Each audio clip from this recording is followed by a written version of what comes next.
سلام حبايبي، فيديو جديد ويوم جديد مع سافر مع سامح. النهاردة فيديو تاني لزيارة مدينة جنيف في بداية رحلتي لسويسرا اللي قعدت فيها 8 أيام. قضيت أول يوم من 10 الصبح للمطار، وصلت مطار جنيف لغاية الساعة 6 بعد الظهر. قضيت النهاردة كله في جنيف. ركبت القطر بالليل من جنيف ورحت انترلاكن. قعدت ال8 أيام في انترلاكن. ما انساش اكد عليكم ان الاقامه في انترلاكن اغلى كتير من جنيف. قضينا اليوم النهارده في الجزء الثاني او الفيديو الثاني من زيارتي في جنيف. احنا اتمشينا في السيتي سنتر بعد ما نزلنا من محطة القطر. وافكركم ان انا ركبت من المطار لوسط البلد في جنيف قطر لمدة محطتين بس لمدة 17 دقيقة، والتذكرة ب4 فرنك سويسري. الفرنك السويسري بيساوي 1.17 دولار، بس الكلام ده على الجوجل بس. لكن في الطبيعة لما تروح تصرفه من بنك أو مكان صرافة في فيز بتتحط وفي رسوم إضافية، فبتاخده 1.4، يعني تقريبا نقول دولار ونص الفرنك السويسري. ف ب4 فرنك تقطع تذكرة بقطر من المطار لوسط البلد، وتنزل وسط البلد. لو هتقضي نهار زيي تدور على اللكر زي ما انتم شفتوه في الفيديو اللي فات. تمن اللكر لحجم الشنط الكبيرة كان ب 12 فرنك. فطبعا انا خدت 2 لكر، واحد ليا واحد لشنطة مراتي، ب 24 فرنك. بس ده حاجة مهمة جدا عشان تعرف تتحرك في البلد بحرية بدون ما تأيدك الشنط. نزلنا نتمشى في نص البلد 20 دقيقة مشي، توصل لكاتدرائية اللي هنزورها النهاردة، كاتدرائية القديس بيتر، سان بيير كاثيدرال. وطبعا بيير ده بالفرنساوي. هناك ما انساش اقول لكم ان في سويسرا بيتكلموا 3 لغات، بيتكلموا فرنساوي، بيتكلموا الماني، بيتكلموا ايطالي. في الجنوب السويسري بيتكلموا ايطالي. مش كلهم بيعرفوا انجليزي، الاجيال الجديده كلها بتعرف انجليزي، الكبار لا، لكن كل الاجيال الجديده بقوا في المدارس بيهتموا بتعليم الانجليزي. طبعا مشينا 20 دقيقة في وسط البلد في أجواء جميلة جدا. وصلنا الكنيسة زرناها. جوه الكنيسة في منارة هتطلعها. المنارة دي فيها 157 سلمة. هتشوف من جوه المنارة جنيف من فوق. طبعا تذكرة الدخول جوه المنارة ب5 فرنك. وبعديها نزلنا تاني، اتمشينا في نص البلد في طريقنا لاتجاه ان احنا رايحين كنا نافورة جنيف اللي انتوا شفتوها في الفيديو اللي فات. ومشينا في اهم شارع تجاري. عاوز اقول لكم انا لما بصيت على الفيديوهات بتاعت جنيف انا ظالمها في التصوير، بس اقول لكم ليه انا حسيت بكده. لان انا كنت رايح انترلاكن، اجمل بقعه على وجه الارض. انترلاكن وجراندسفالد ولوتر برينن، كل ده هتشوفوا له فيديوهات مش طبيعيه. فانا لما رحت جنيف مدينه زي باقي المدن، لكن لما رحت ايطاليا ورحت فرنسا ورجعت على جنيف، لا، حسيت بقى ان جنيف دي انا ظلمتها في التصوير. كنت واخدها مدينه عاديه، لكن لما تقارنها بانترلاكن هي مدينه عاديه، لكن هي في حد ذاتها من اجمل واحلى مدن العالم.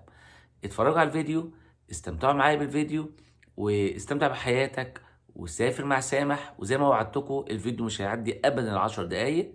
ولو عجبك الفيديو من فضلك لايك وشير وسبسكرايب، فعل الجرس على قناة اليوتيوب، واستمتعوا بحياتكم. سافر مع سامح.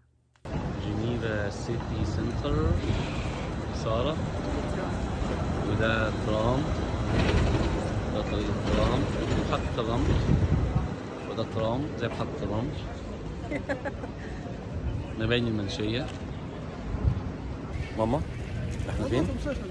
احنا في جنيفا سيتي سنتر. جنيفا سيتي سنتر، محطة رمل جنيفا. اللي ورايا دي ضربت من شوية، لا دي كنيسة عادية ضربت من شوية.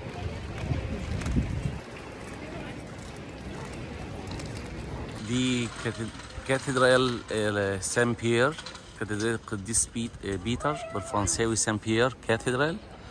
ودي سارة ماي وايف. وده هنا المنطقة اللي قدام الكاتدرائية. هنخش جواها دلوقتي ونصور. تبعد عن محطة القطر الرئيسية 18 دقيقة مشي بالظبط، ما تتوهش، ومشينا على الGPS وصلنا على طول. كاتدرائية القديس بيتر اللي صار في جنيف، كاثيدرال اوف سان بيير بالفرنساوي اسمه كده هنا. ودوت المنبر بتاع ابونا، وده المسبح ورانا اللي بيقدموا للصلوات، وده السقف فوق. فطبعا حاجة الكنيسة هنا، ودي الكنيسة ورا، وده السقف بتاعها، وده داير ميدور هنا اهو.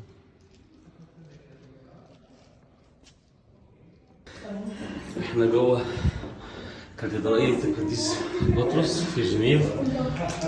جينا جوه المنارة، طالعين فوق خالص، ودي السلالم، ودي سارة مش قادرة تطلع، 150 سلمة.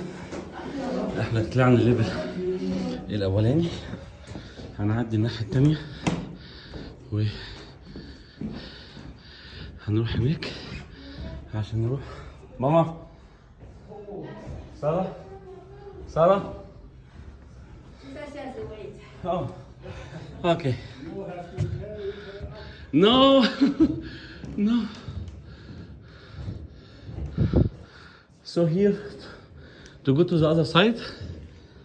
نكمل طرق، بس مستني سارة.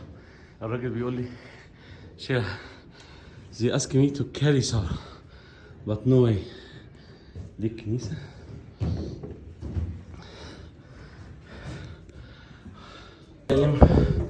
خلاص وصلنا سارة. Yes. Sorry.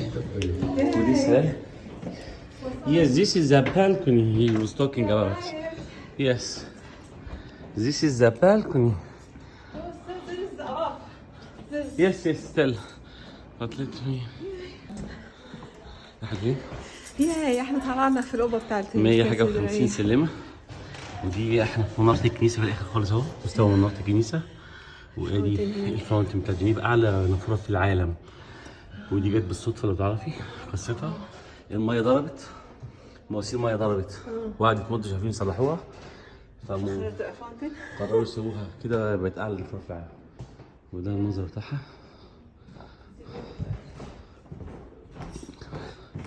احنا كده جوه المناره، وده الفيو من الاذر سايد.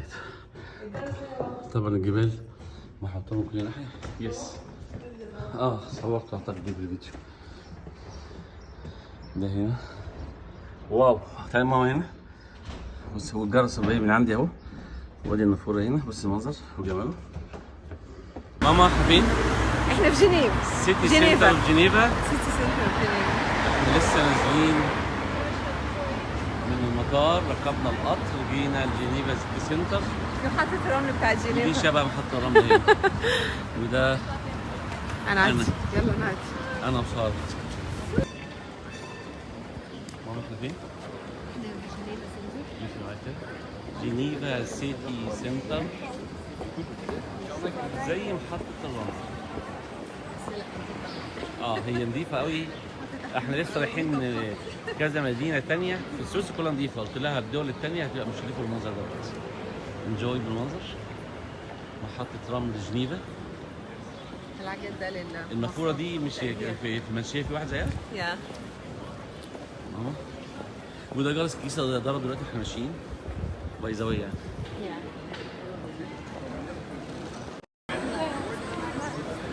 جنيفا سيتي سنتر، ده الشارع اللي بيمشي فيه الترماي. دي ملاهي هناك اهي. ودي فنادق في البلد. ودي سارة بتلبس الكوتشي بتاعتها.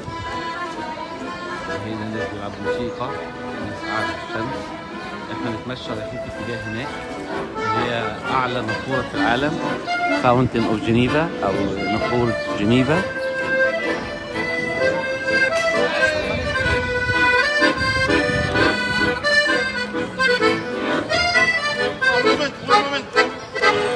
One moment.